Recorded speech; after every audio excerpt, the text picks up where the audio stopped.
The Godfather Returns, also known as The Godfather The Lost Years, is a novel written by Mark Winegardner, published in 2004. It is a sequel to Mario Puzo's classic 1969 novel The Godfather and is one of several entries in this saga. So there's quite a few Godfather books, surprisingly. Let me give you a quick brief rundown. So after Mario Puzo's best-selling novel, the original one, he published a book in 1984 called The Sicilian, based on the life of Sicilian bandit Salvatore Giuliano. The book is set in the same universe as The Godfather and even contains characters from the original book like Michael Corleone. In fact, the book is set during Michael's exile in Sicily after he shoots the drug dealer Solozzo and the police captain in the diner. And part of the story involves Don Vito Corleone tasking Michael with assisting the famous bandit Salvatore Giuliano to escape Sicily and travel to America with Michael. This is the only Godfather sequel written by Mario Puzo. The rest have all been written by other authors.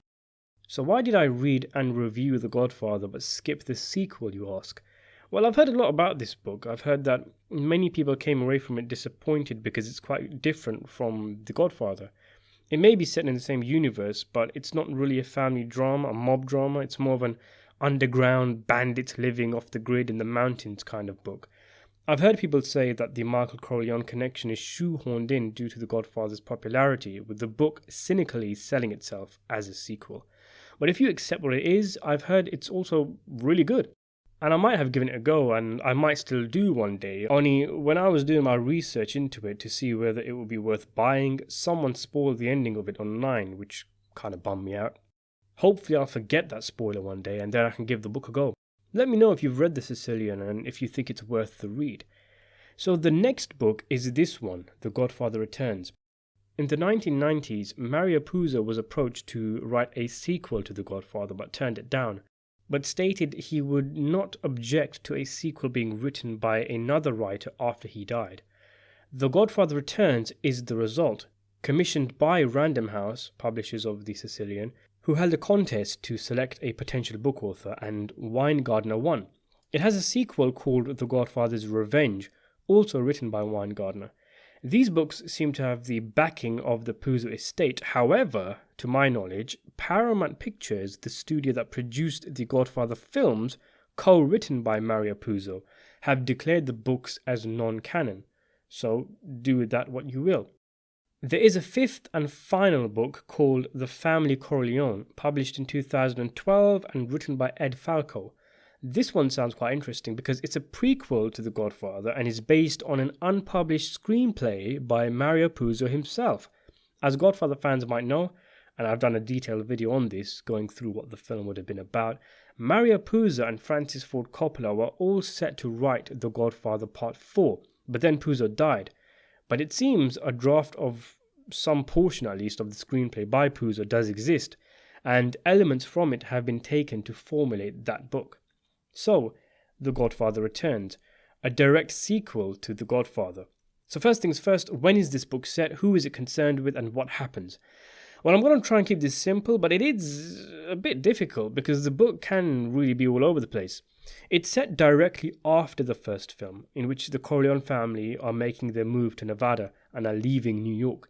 This is quite interesting because one issue I see people bring up is that if Michael Corleone took out the heads of the other four families, the New York families, why did no one retaliate? What actually happened next?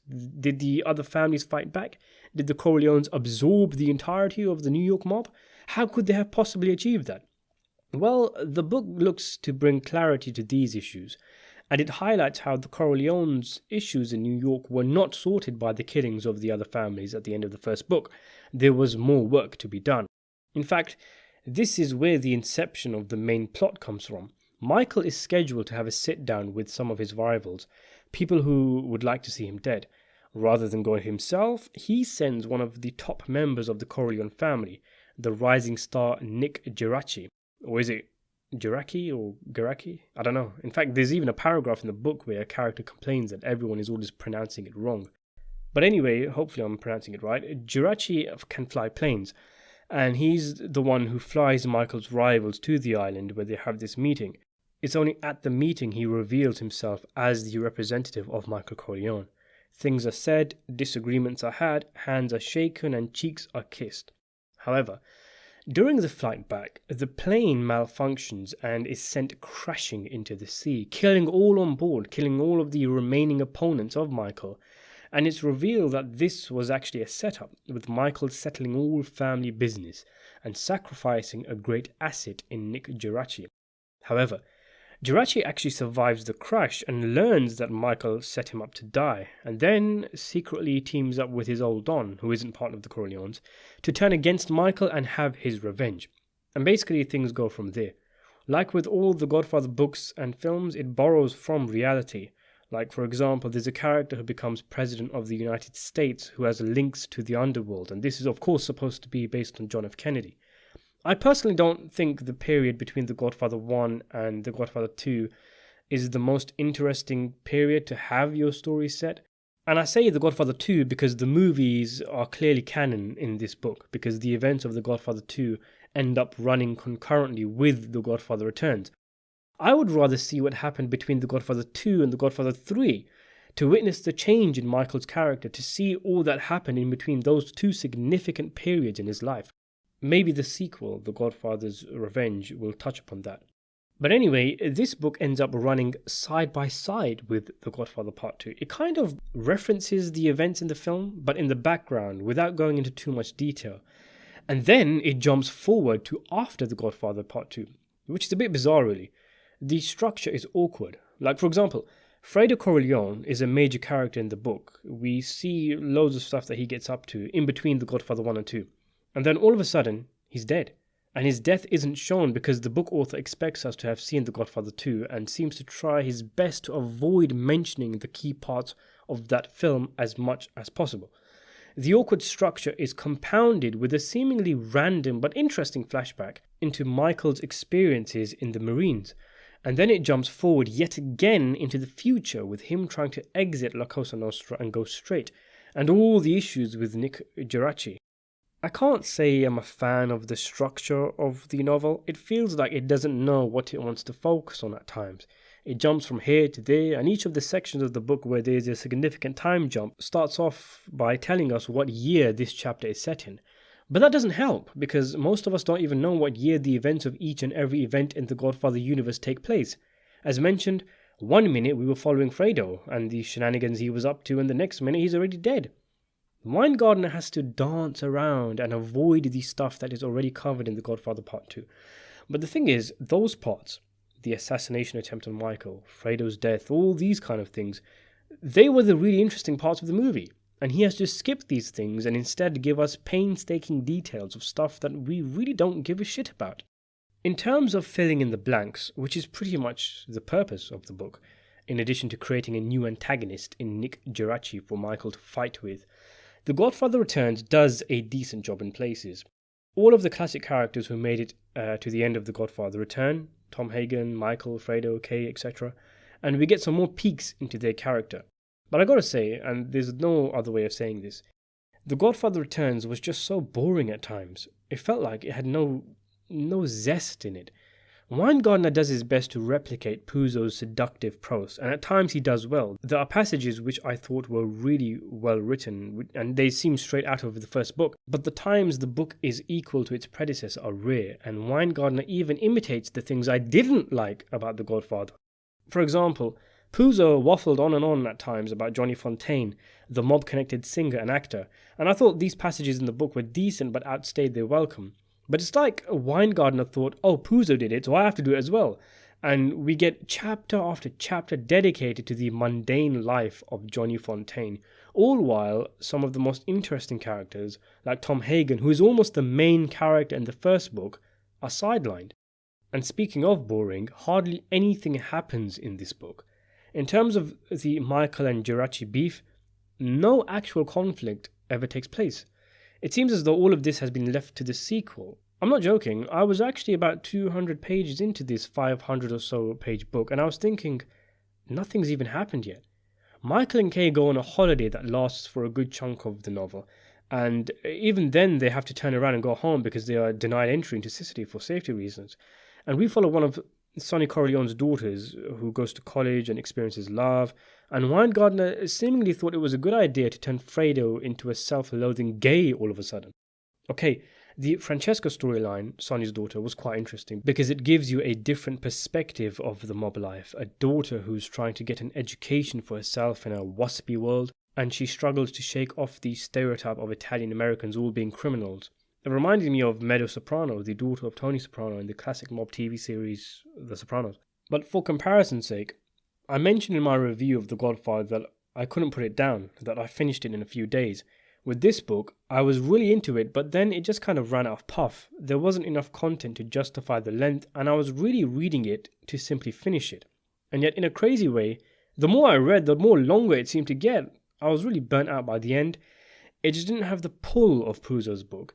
There's all these hints that something big is about to happen. People are scheming and making plans, but very little does actually happen and materialize in some good, solid fiction.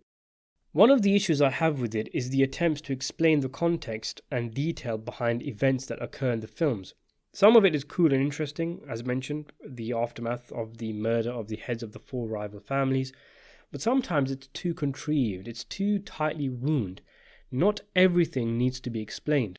When some things are left open, a story can feel more organic. It feels more like real life, like the world building is improved if we feel as though the clock is ticking and the world is turning, even when we're not reading. But in this book, they try to make too many links. Like, for example, Nick Geraci is the one who set up Fredo with Johnny Ola for Fredo to unwittingly betray his brother. Like, why do we need that?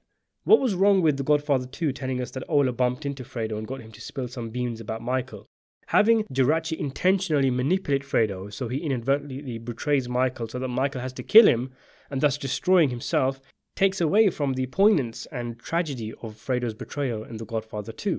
But if Winegardner didn't try and tie things with the movies and instead focused on entirely new characters, we'd all probably say, where the hell are all the beloved characters? So he's kind of stuck and limited in having to insert his story around an existing framework using some characters not created by him and others that are, and it doesn't always work.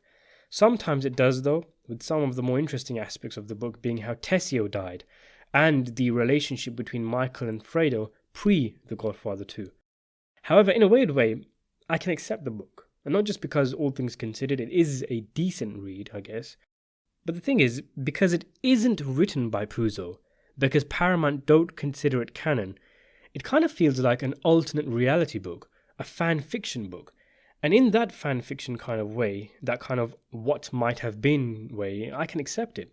I can accept it as one of many possible scenarios that happened after the events of The Godfather. If it was written by Puzo, I would probably be extra critical of it, analysing every page, highlighting issues and saying, oh, that guy doesn't act like that in the first book. This guy's acting out of character. Why is Tom swearing? Why is Fredo gay when he used to bang cocktail waitresses 2 at a time? Why is Michael joking around and laughing? But because it isn't Puzo, because it's a dude who won some competition years ago, it comes off as fan fiction, for better or worse. Aside from Geraci, I didn't feel anything for the new characters established. In fact, several of them I completely forgot what their names were. You never get a feel of their personalities, except the Chicago boss, who is supposed to be wild and unpredictable, but that's a kind of boring cliche by now of Chicago mobsters. But even the established characters like Michael and Tom, sometimes with the way they act and the way they talk, it's difficult to visualize Al Pacino and Robert Duvall acting it out. They just don't feel like the same characters we know. Overall, I'd say the book is mediocre and not very interesting. I found it an effort to get through, and to be honest, I'm not really looking forward to reading the sequel as much as I was before I bought the books. Have you read this book? Let me know what you think in the comments below, and thanks for watching.